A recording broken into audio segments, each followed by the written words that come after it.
Assalamualaikum warahmatullahi taala wabarakatuh.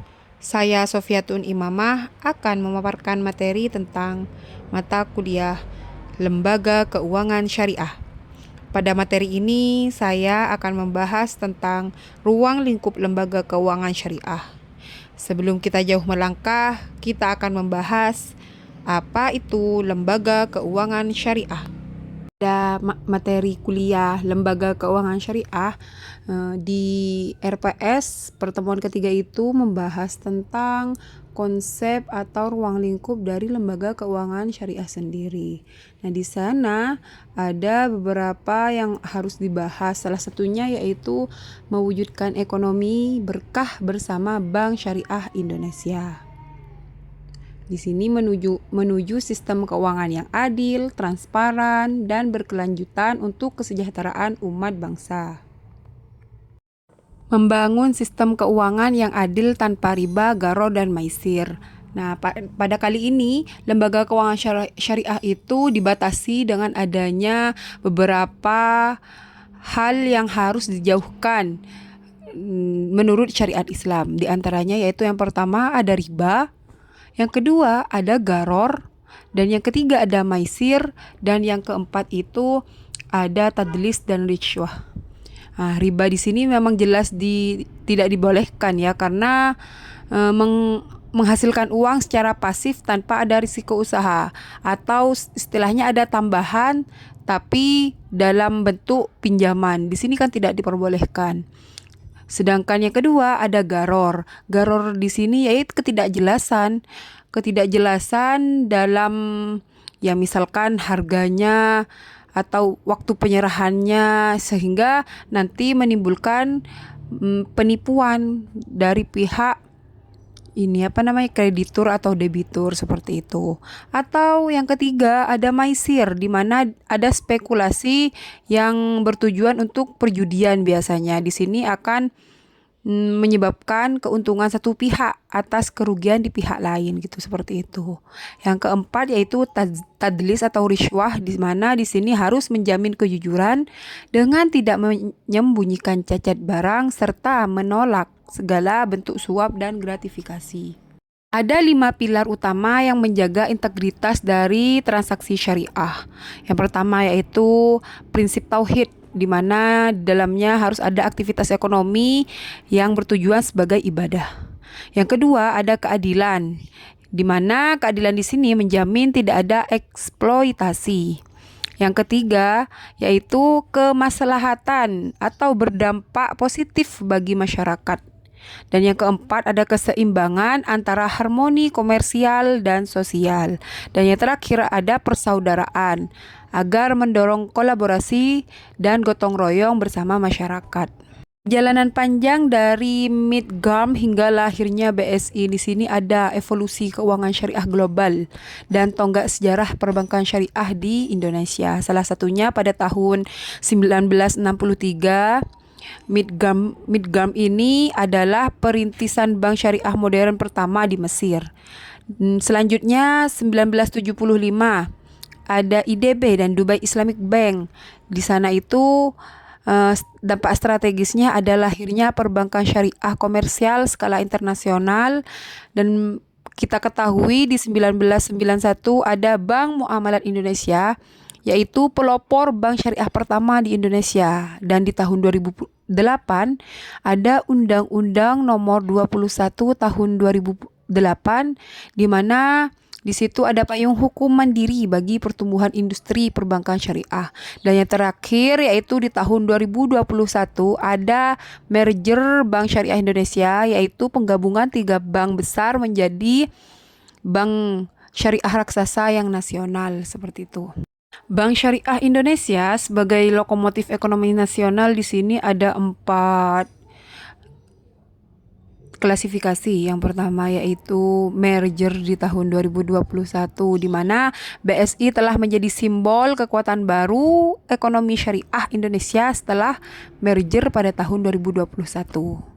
Dan yang kedua, konsolidasi kapabilitas, yang mana menggabungkan aset jaringan dan kapabilitas dari 3 bank BUMN syariah untuk melayani jutaan nasabah dengan standar global.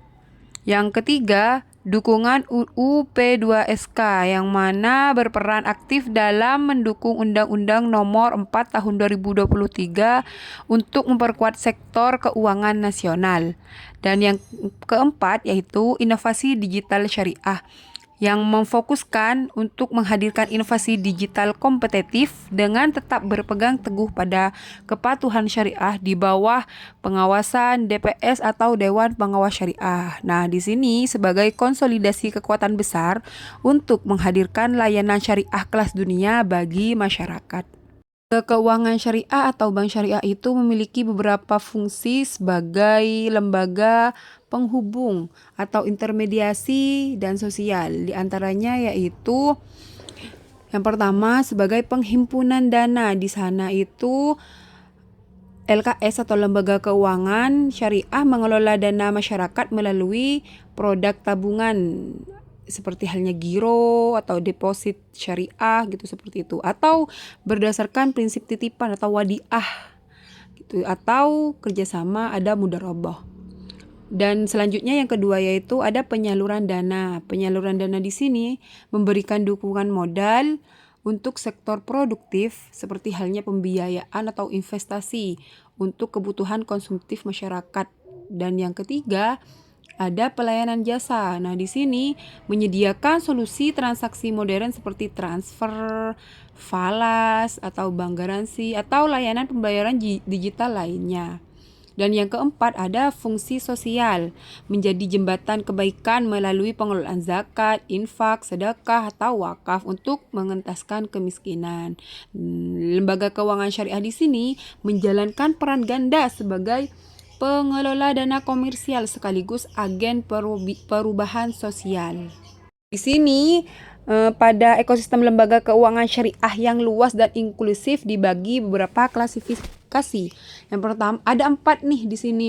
Yang pertama yaitu lembaga keuangan syariah sebagai perbankan yang di dalamnya ada bank umum syariah, ada unit usaha syariah, dan ada bank pembiayaan rakyat syariah atau BPRS. Dan yang kedua ada lembaga keuangan syariah non-bank. Contohnya asuransi syariah atau yang disebut dengan takaful, ada pegadaian syariah, rohan gitu seperti itu. Terus dan ada pasar modal syariah. Yang ketiga ada inovasi baru dengan munculnya fintech syariah dan dana pensiun syariah yang memberikan alternatif investasi yang lebih fleksibel bagi generasi muda. Dan yang keempat atau yang terakhir ada lembaga mikro seperti halnya BMT atau Baitul Mal wa Tamwil.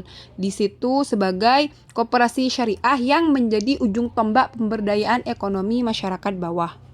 Di sini ada mekanisme memahami akad sebagai instrumen penggerak transaksi syariah. Ada 4. Yang pertama profit sharing, trading, leasing, atau service. Nah, profit sharing ini ada akad mudharabah sebagai pemilik modal dan pengelola. Dan ada musyarakah penyertaan modal bersama dengan bagi hasil yang disepakati. Dan yang kedua ada trading atau jual beli. Di situ dijelaskan akadnya ada murabahah jual beli dengan sistem margin. Yang kedua ada salam, pembayaran di muka, dan istisna atau pesanan yang barangnya itu spesifik seperti itu. Dan yang ketiga ada leasing atau sewa menyewa dengan akad ijaroh atau ijarah mutahiyah bitamlik atau IMBT yang berakhir dengan perpindahan aset kepemilikan. Seperti itu. Terus yang keempat ada servis atau jasa. Jasanya di sini akadnya berupa wadiah atau titipan, wakalah perwakilan, kafalah penjaminan, dan kod pinjaman kebajikan. Nah, mengapa syariah itu berbeda dengan konvensional di bidang lembaga keuangan syariah? Jelas berbeda. Dari yang pertama dasar operasionalnya. Yang pertama yaitu dengan landasan hukum Al-Quran dan hadis kalau yang di syariah. Sedangkan yang konvensional itu sistemnya sistem kapitalis. Dan untuk pendapatannya lembaga keuangan syariah ini menggunakan bagi hasil, margin atau fee gitu seperti itu. Sedangkan lembaga konvensional ada bunga yang dipatok di muka atau di awal. Terus hubungannya kalau lembaga keuangan syariah ini ada kemitraan. Sedangkan lembaga konvensional ada kreditur dan debitur. Nah, resikonya di sini lembaga keuangan syariah itu ditanggung bersama secara adil, sedangkan di lembaga konvensional di umumnya ditanggung oleh nasabah, dan pengawasannya di sini lembaga keuangan syariah ada OJK dan DPS atau Dewan Pengawas Syariah, sedangkan di lembaga konvensional hanya ada OJK atau Otoritas Jasa Keuangan. Nah, strategi apa yang harus kita hadapi sebagai tantangan ke depannya gitu, seperti itu. Nah, sebagai langkah yang konkret, Bank Syariah Indonesia itu dalam meningkatkan literasi dan inovasi produk syariah menggunakan analisis SWOT, di mana di dalamnya yang pertama ada optimisme pasar. Di situ mayoritas muslim sadar ekonomi syariah dan transformasi digital untuk segmen milenial atau Gen Z. Sedangkan kelemahannya di situ ada rendahnya literasi keuangan syariah karena kesenjangan kompetensi profesional industri. Dan ancamannya yaitu persaingan semakin ketat dengan bank-bank konvensional seperti itu. Terus peluangnya ada Pusat Ekonomi Syariah Dunia pada tahun 2025 sampai tahun 2030 dengan sinergi pemerintah, OJK, dan Bank Indonesia. Nah, yang terakhir yaitu dampak dari lembaga keuangan syariah misalkan teraplikasi dengan baik. Nah, yaitu dengan mewujudkan kesejahteraan umat.